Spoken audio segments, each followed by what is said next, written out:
Ninja हथौड़ी ने अमारा से कहा कि नोबिता को किसी ऐसे काम की तलाश है जिसमें मेहनत कम और पैसा ज़्यादा हो। अमारा ने कहा कि मेहनत तो करनी पड़ेगी, आखिर वो नालायक है।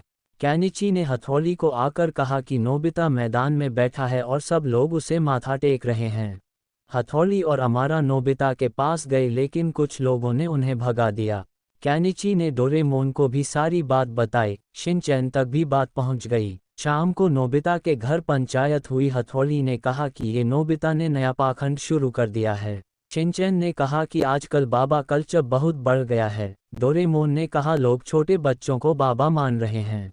अमारा ने कहा ये पैसे और पब्लिसिटी का चक्कर है। कैनिची ने कहा कि लेकिन नोबिता का क्या करें। डोरेमोन ने कहा कि अंधभक्त हमें नोबिता के पास नहीं जाने दे रहे। हथौड़ी ने कहा कि लगता है कि अब सीआईडी को बुलाना चाहिए। कैनिची ने कहा कि ये सीआईडी का मसला ही नहीं है। अमारा ने कहा कि सीआईडी तो मसला है ना। हथौड़ी ने सीआईडी को फ़ोन किया। एसीपी और दया आए। सारी बात सुनने के बाद वो दोनों नोबिता के पास गए। लोग सीआईडी देख भड़क गए। उन्होंने दया और एसीपी को उधेड़ उधेड़ कर पीटा।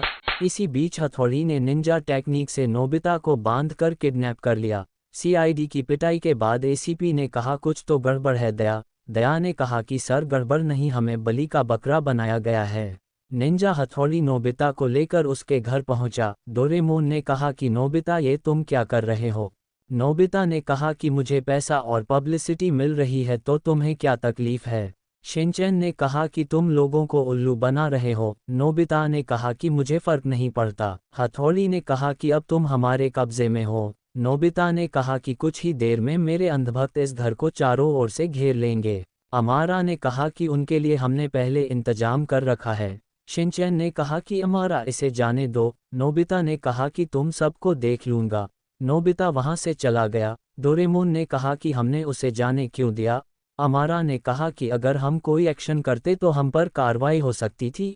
शिनचैन ने कहा कि हमें उसका प्लान जानना होगा। डोरेमोन ने कहा कि हथौड़ी तुम उसकी जासूसी करो, मैं और शिनचैन उसका भांडा फोड़ने की तैयारी करते हैं। नोबिता सीआईडी के पास गया। नोबिता ने कहा मुझसे हाथ मिला लो, मालामाल कर दूंगा। एसीपी ने कहा वैसे भी निंजा हथौड़ी, शिनचैन और डोरेमोन ने हमें बलि का बकरा बनाया है, हम मिलकर उनसे बदला लेंगे।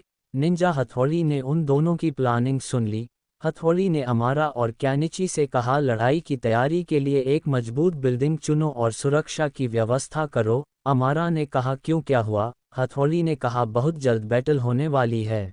5 दिन बाद सीआईडी और नोबिता भारी फोर्स के साथ उन लोगों पर हमला करने आए। अमारा और कैनिची ने पहले तैयारी कर रखी थी। दया शांति वार्ता के लिए हथौड़ी के पास आया और उसने कहा बाबा नोबिता के भक्त बन जाओ, मालामाल कर देंगे। हथौड़ी ने कहा हम पाखंडवाद में नोबिता का साथ नहीं देंगे। दया ने कहा तो फिर युद्ध के लिए तैयार रहो। हथौड़ी ने कहा हम कब से तैयार हैं। दया वहां से चला गया। इशारा पाते ही नोबिता की ओर से एक दल बिल्डिंग की ओर बढ़ा।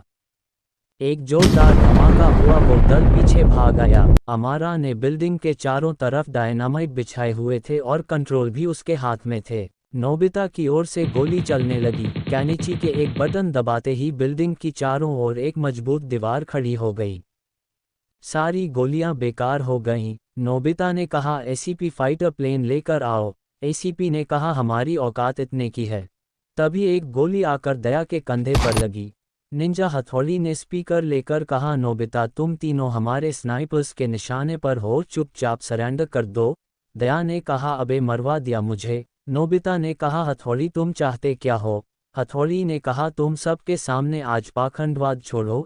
एसीपी ने कहा अबे बोल वरना हमें ले मरेगा। नोबिता ने कहा मैं मानता हूं कि मैं पाखंड कर रहा था, मैं अभी से पाखंडवाद छोड़ता हूं।